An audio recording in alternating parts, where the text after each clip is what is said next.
Good morning po mga idol. Ngayon po, update po tayo sa ika-110 days na buntis ni Clover Leaf. Ayan, nalaw-law na po yung ano niya, yung mga dede niya. Ayan.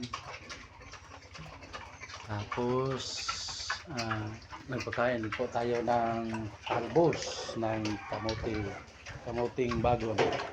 Ayan. Ayan, takam na takam po, kamuting bagon po, pampagatas. Ayan. Ayan po si Clover Leaf Cage at saka kamuting bagon. Lahok po, lahok po sa pagkain.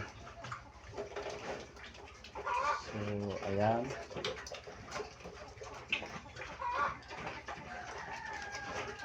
diet po siya sa feeds, baka po mahirapan siya sa kanyang paglilibor, kaya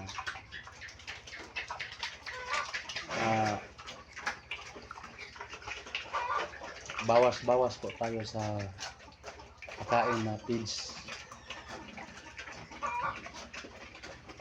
Kalahating kilo lang po yung kinakain ng feeds, kalahati sa umaga, kalahati din sa hapon.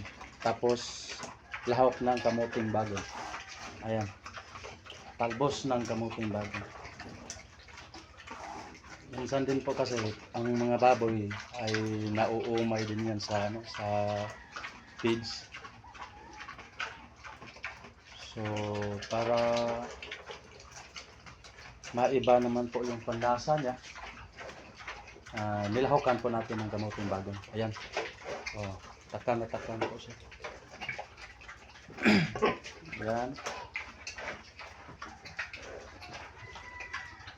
Tapos yung didi niya, ayan po natin. Ayan, may gatas na po. Ayan, bukol na ito, bumukol na po. Ayan, nalawlaw na po ng gusto. Ayan. Sa ari, tignan po natin. Ayan, namula na po yung ari na. Ayan. Ngayon po ay January 15. January 15, mag-umpisa po siya mag-labor ay January 19.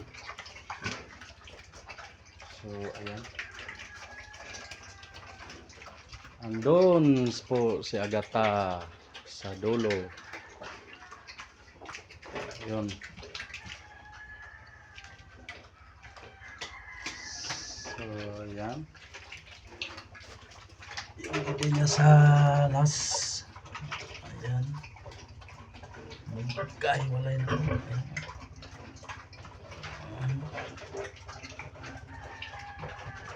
Ayan,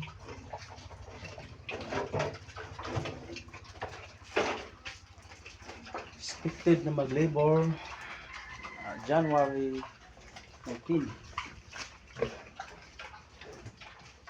So yun lang po mga idol.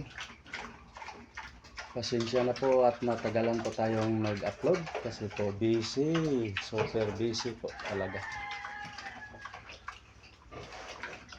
God bless us all. God bless everyone. Bye bye. Thanks for watching mga idol.